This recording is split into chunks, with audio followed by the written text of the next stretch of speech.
Today we're going to pull back the curtain on the systems that secretly shape so much of our digital lives. You know, what started out as this really simple, kind of fun way to connect with friends, well, it's morphed into one of the most powerful and influential forces in all of human history. So let's dive right in. Okay, let's just start with a number that's, well, it's almost impossible to wrap your head around. 5.66 billion. That's how many people are active on social media right now. That's over 60% of the entire population of Earth. And get this, a whopping 94% of everyone who uses the internet. This isn't some niche hobby anymore. It's become a fundamental part of being human in the 21st century. And what does that look like on a typical day? Well, it looks like this: 2.5 hours. That is the average amount of time every single person spends scrolling, posting, and liking every single day. Think about that. That adds up to a colossal global economy that runs on just one resource: our attention. So this, of course, begs the million-dollar question, or maybe the trillion-dollar question. How on earth did we get here? How did this become the default way to spend our time for most of humanity? Well, to figure that out, we got to go back to the beginning. You see, the first chapter of this story, it doesn't start with some grand, evil plan for world domination. Not at all. It started with a bunch of experiments. The initial dream of social media was actually pretty idealistic and open. This timeline really shows you the major turning points. It all kicked off quietly back in '97 with a site called 6 Degrees, the very first one to let us create profiles and connect with friends. Then, in 2003, MySpace just exploded. It made social networking a mainstream thing, and for a while, it was the biggest website on the planet. Then, 2006, Facebook opens up to everyone, not just college kids, and that laid the groundwork for the giant it is today. 2010 was huge because Instagram nailed the shift to mobile. But the real game changer? 2017, when TikTok went global and pretty much perfected the recommendation algorithm. But here's the thing, this incredible growth, it wasn't just a lucky accident. It was meticulously engineered. The platforms we all use are basically masterpieces of persuasive design. They're built from the ground up to grab our attention and not let go, using some pretty powerful psychological tricks. And at the absolute heart of it is this concept called positive intermittent reinforcement. It's the exact same psychological hook that makes a slot machine in Vegas so addictive. You know, you pull the lever, or in our case, you swipe the screen, not knowing what you're going to get. That unpredictability. Maybe the next scroll is a viral video. Maybe it's a message you've been waiting for. Or maybe it's nothing.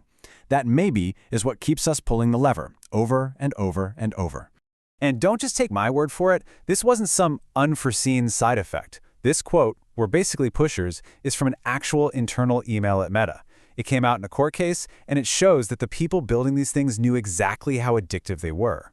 It's a pretty chilling admission, right? So, how'd they do it? Well, this is a perfect example. Think about it. A book has a final chapter. A movie has credits. Social media feeds, they used to have a bottom, a point where you'd say, okay, I'm all caught up. But then they introduced things like infinite scroll and autoplay videos. They literally engineered away the natural stopping points, making it completely frictionless to just keep going. Now, this obsessive focus on keeping us hooked wasn't just for kicks. It powers the entire business model that the whole social media universe is built on. I'm sure you've heard this line before. It was made famous in that documentary, The Social Dilemma, and it just perfectly sums up how this all works. These platforms are free because we aren't the customers. Our attention is what's for sale. And right here is the fundamental conflict. The promise, the sales pitch, was this beautiful utopia of global connection. But the actual product is a prediction machine. These companies collect trillions of data points on all of us, what we like, what we fear, what we buy, and they use it to build these incredibly detailed models that can predict what we'll do next. And that's what they sell to advertisers. And in just the last few years, that prediction machine, it's gotten a serious upgrade. The single biggest change happening right now is the complete takeover of our feeds by artificial intelligence. This is the key shift you need to understand. For most of its history, your feed was based on your social graph. You know, the friends and pages you chose to follow. Not anymore. Now it is all about the interest graph. The AI watches every single thing you do, every video you pause on, every person you look up, every share, and it builds this super complex model of what you desire. It doesn't care who made the content. It only cares if its model says you'll stop scrolling to watch it. So what does this actually mean? It means your feed is now a custom-built channel curated by an AI specifically to keep you engaged. It means content from total strangers is often pushed way ahead of posts from your actual friends and family. What we still call social networks have basically become personalized, AI-driven entertainment machines. Each one is creating a slightly different custom-tailored reality for every single person who uses it. And it gets crazier. AI isn't just serving up the content anymore. It's starting to make the content. By 2026, it's estimated that a staggering 75% of all marketing videos will be either generated or at least assisted by AI. The line between what's real and what's synthetic is blurring so fast it's hard to even keep up. Okay, so all of this leads us to the central fight of our time, really. As we all become more aware of how these systems are actually working, this huge global debate is starting to heat up about who should really be in control here. And right now, we're really seeing two main ideas for the future. On one side, you've got regulation. This is where governments step in with big new laws like the Digital Services Act over in Europe, trying to force these companies to be more transparent and protect users. And on the other side, you've got this push for decentralization. People trying to build totally new platforms where we, the users, actually own our data and control the experience, not some giant corporation. And the stakes in this fight are absolutely massive.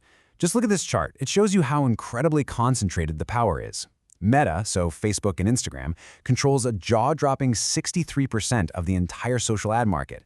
Add in YouTube, and you've got just two companies controlling 80% of this entire industry. Which brings us back to the most important question of all. In this massive, complex architecture of influence, from the global network all the way down to the code running on your phone, who is really in charge? And maybe more importantly, who should be?